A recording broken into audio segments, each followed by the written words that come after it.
আজকের ভিডিওতে দেখাবো সিঙ্গেল ফেজ ডল স্টার্টার কিভাবে তৈরি করবেন, সাথে স্টার্ট, স্টপ এবং ট্রিপ ইন্ডিকেটর কিভাবে কানেকশন করবেন।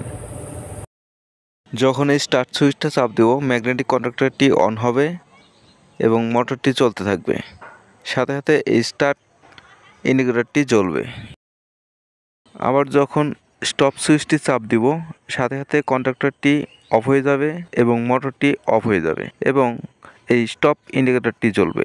আবার মোটরটি স্টার্ট করার পর যদি মোটরটি অতিরিক্ত লোড নেয়, তাহলে এই ওভারলোডটি ট্রিপ করবে, সাথে সাথে এই ট্রিপ ইন্ডিকেটরটি জ্বলবে। স্টার্ট সুইচ, স্টপ সুইচ এবং স্টার্ট ইন্ডিকেটর, স্টপ ইন্ডিকেটর এবং ট্রিপ ইন্ডিকেটর কীভাবে ডল স্টার্টারের সাথে কানেকশন করতে হয় আজকের ভিডিওতে A to Z আপনাদেরকে দেখিয়ে দেব। যারা নতুন তারা অবশ্যই শেষ পর্যন্ত ভিডিওটি দেখবেন, তাহলে এই ধরনের ডল স্টার্টার নিজেরাই তৈরি করতে পারবেন।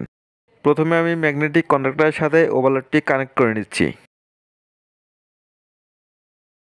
আমি যেহেতু একটি সিঙ্গেল ফেজ ডল স্টার্টার তৈরি করব, সেজন্য আমি 2 পোল সার্কিট ব্রেকারের ইনপুটে 220 ভোল্ট সাপ্লাই কানেক্ট করে দেব।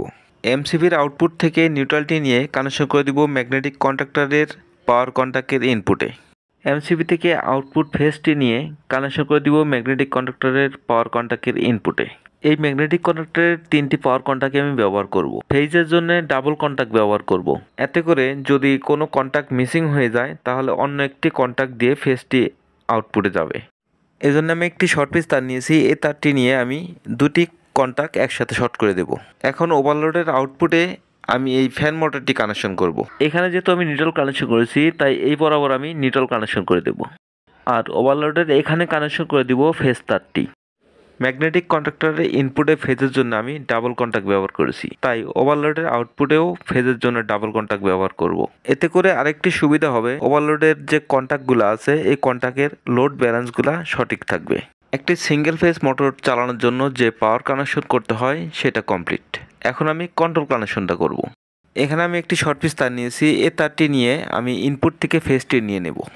ফেজটি নিয়ে কানেকশন করে দিব ওভারলোডের 95 নাম্বার কন্ট্যাক্টে। ওভারলোডের 96 নাম্বার কন্ট্যাক্ট থেকে কানেকশন করে দিব স্টপ সুইচের ইনপুটে। এজন্য আমি একটি শর্ট পিস তার নিয়েছি। এই তারটি কানেকশন করে দিব স্টপ সুইচের ইনপুটে। স্টপ সুইচের আউটপুট থেকে নিয়ে কানেকশন করে দিব স্টার্ট সুইচের ইনপুটে। সেই জন্য আরেকটি শর্ট পিস তার নিয়েছি। এই তারটি স্টপ সুইচের আউটপুটে কানেকশন করে দিলাম এবং এখান থেকে নিয়ে কানেকশন করে দিব স্টার্ট সুইচের ইনপুটে। এখানে স্টপ সুইচের এনসি কন্ট্যাক্টটি ব্যবহার করেছি, আর স্টার্ট সুইচে ব্যবহার করব এনও কন্ট্যাক্ট। এখন স্টার্ট সুইচের আউটপুট থেকে কানেকশন করে দিব ম্যাগনেটিক কন্ডাক্টরের A1 কয়েলে। তার জন্য আমি আরেকটি শর্ট পিস তার নিয়েছি। এই তারটি কানেকশন করে দিব স্টার্ট সুইচের ইনপুটে। এখান থেকে নিয়ে কানেকশন করে দিব ম্যাগনেটিক কন্ডাক্টরের A1 কয়েলে। এখন ম্যাগনেটিক কন্ডাক্টরটি অ্যাক্টিভ হওয়ার জন্য প্রয়োজন হবে একটি নিউট্রাল সাপ্লাই। ম্যাগনেটিক কন্ডাক্টরের ইনপুটে এখানে নিউট্রাল সাপ্লাই দেওয়া আছে। এখান থেকে নিয়ে আমি কানেকশন করে দিব ম্যাগনেটিক কন্ডাক্টরের A2 কয়েলে। এখন এই অবস্থায় যদি আমি পাওয়ার দিয়ে চেক করি, এখানে যদি এখন আমি সুইচটি চাপ দেই, কন্ডাক্টরটি অন হবে এবং মোটরটি চলতে থাকবে। যখন ছেড়ে দিব, সাথে সাথে কন্ডাক্টরটি অফ হয়ে যাবে এবং মোটরটিও বন্ধ হয়ে যাবে।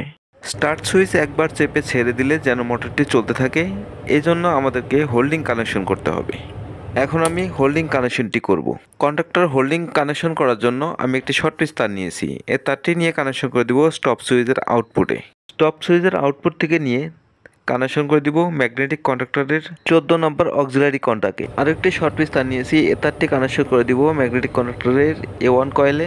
এখান থেকে নিয়ে কানেকশন করে দিব 13 নম্বর অক্সিলারি কন্ট্যাক্টে। ম্যাগনেটিক কন্ডাক্টরের হোল্ডিং কানেকশন কমপ্লিট। এই অবস্থায় যদি আমি পাওয়ার দিয়ে চেক করি, তাহলে এখন যদি স্টার্ট সুইচটি চাপ দেই, সাথে সাথে কন্ডাক্টরটি অন হবে এবং ছেড়ে দিলেও কিন্তু এখন বন্ধ হবে না। এখন যদি স্টপ সুইচ চাপ দেই, তাহলেই বন্ধ হবে। এখানে আমরা একটি সিঙ্গেল ফেজ ডল স্টার্টার কীভাবে তৈরি করতে হয় সেটা দেখলাম। এখন আমরা শিখব এই স্টার্ট, স্টপ এবং ট্রিপ ইন্ডিকেটরগুলো কীভাবে কানেকশন করতে হয়, অর্থাৎ ডল স্টার্টারের সাথে সিগন্যাল ল্যাম্পগুলো কীভাবে কানেকশন করতে হয় সেটা দেখব। এখানে প্রত্যেকটি সিগন্যাল ল্যাম্পের জন্য নিউট্রাল সাপ্লাই প্রয়োজন, সেজন্য আমি এভাবে তার কেটে নিয়েছি। এটা দিয়ে আমি নিউট্রাল সাপ্লাই দিয়ে দিব। ম্যাগনেটিক কন্ডাক্টর ইনপুটে এখানে নিউট্রাল সাপ্লাই আছে, আমি এখান থেকে নিউট্রালটি কানেকশন করে দিলাম। স্টার্ট সুইচ চাপ দেওয়ার সাথে সাথে যেন স্টার্ট ইন্ডিকেটরটি জ্বলে সেই কানেকশনটি করব। সেজন্য আরেকটি শর্ট পিস তার নিয়েছি। এ তারটি কানেকশন করে দিলাম স্টার্ট সুইচের আউটপুটে। এখান থেকে নিয়ে কানেকশন করে দিব স্টার্ট ইন্ডিকেটরের যে পয়েন্টটি খালি আছে সেই পয়েন্টে। এই অবস্থায় আবার আমি পাওয়ার দিয়ে চেক করে দেখব। এখন যদি স্টার্ট সুইচটা চাপ দেই, সাথে সাথে কন্ট্যাক্টরটি অন হবে, মোটরটি অন হবে এবং স্টার্ট ইন্ডিকেটরটি জ্বলবে। আবার যখন অফ সুইচটা চাপ দিব, সাথে সাথে কন্ট্যাক্টরটি অফ হয়ে যাবে এবং ইন্ডিকেটরটি অফ হয়ে যাবে, মোটরটি অফ হয়ে যাবে। এখন স্টপ ইন্ডিকেটরটি কীভাবে কানেকশন করতে হয় সেটা দেখব। তার আগে মেইন সাপ্লাইটি আমি বন্ধ করে নিচ্ছি। স্টপ ইন্ডিকেটরটি কানেকশন করার জন্য ম্যাগনেটিক কন্ট্যাক্টরের এই এনসি কন্ট্যাক্টটি ব্যবহার করতে হবে। 21 এবং 22 এই দুটো হচ্ছে এনসি কন্ট্যাক্ট। ম্যাগনেটিক কন্ট্যাক্টরের 22 নাম্বার কন্ট্যাক্টে একটি ফেজ সাপ্লাই দিতে হবে। এজন্য আমি ওভারলোডের 95 নাম্বার থেকে ফেজটি নিয়ে ম্যাগনেটিক কন্ট্যাক্টরের 22 নাম্বার কন্ট্যাক্টে দিয়ে দেব। ম্যাগনেটিক কন্ট্যাক্টরের 21 নাম্বার থেকে স্টপ ইন্ডিকেটরের কানেকশন করতে হবে। আরেকটি শর্ট পিস তার নিয়েছি, এ তারটি কানেকশন করে দেব ম্যাগনেটিক কন্ট্যাক্টরের 21 নাম্বার পয়েন্টে এবং এখান থেকে নিয়ে কানেকশন করে দেব স্টপ ইন্ডিকেটরের যে পয়েন্টে খালি আছে সেখানে। এখানে স্টার্ট এবং স্টপ ইন্ডিকেটরের কানেকশন কমপ্লিট। এখন আমরা আবার পাওয়ার দিয়ে চেক করে দেখি। এই অবস্থায় মোটরটি অফ আছে এবং কন্ডাক্টরটি অফ আছে, বিদায় স্টপ ইন্ডিকেটরটি জ্বলছে।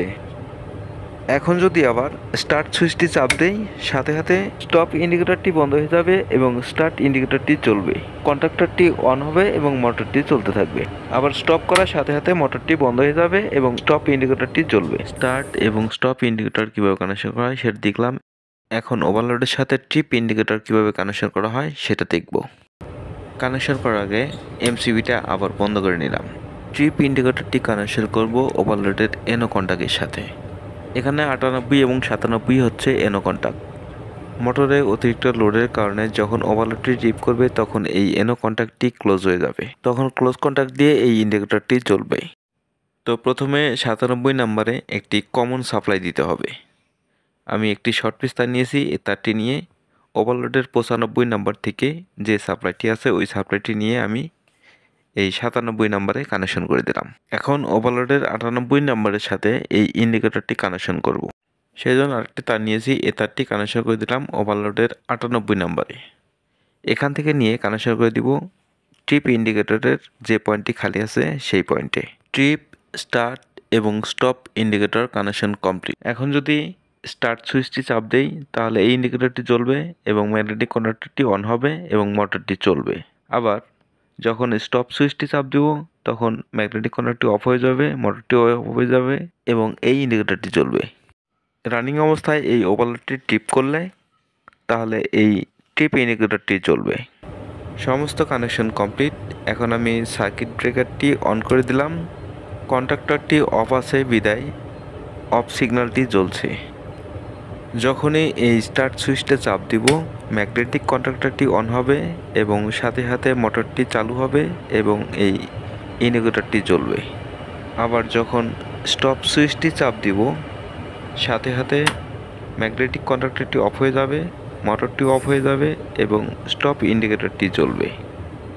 এখন রানিং অবস্থায় যদি মোটরটি অতিরিক্ত লোড নেয় তাহলে ওভারলোডটি ট্রিপ করবে এবং এই ইন্ডিকেটরটি জ্বলবে। এখানে আমি যেহেতু একটি ছোট মোটর লাগিয়েছি, অর্থাৎ ছোট একটি ফ্যান মোটর লাগিয়েছি, সেজন্য ওভারলোডটি ট্রিপ করার সম্ভাবনা নাই। এখানে ম্যানুয়ালিভাবে ট্রিপ করানোর একটা অপশন আছে। এখান থেকে এই কভারটি খুলে এখানে যে ট্রিপ অপশনের যে বাটনটি আছে সেই বাটনটি যদি আমরা এই বাম দিকে ধাক্কা দিয়ে দিই তাহলেই ট্রিপ করে যাবে। দেখতে পাচ্ছেন ধাক্কা দেওয়ার সাথে সাথে মোটরটি বন্ধ হয়ে গেছে এবং ট্রিপ এবং স্টপ ইন্ডিকেটরটি জ্বলছে। বন্ধুরা, ভিডিওটি ভালো লাগলে অবশ্যই চ্যানেলটিকে সাবস্ক্রাইব করে দিবেন এবং একটা লাইক দিয়ে দিবেন। সবাই ভালো থাকবেন, সুস্থ থাকবেন। আবারও হাজির হব নতুন করে ভিডিও নিয়ে। আসসালামু আলাইকুম।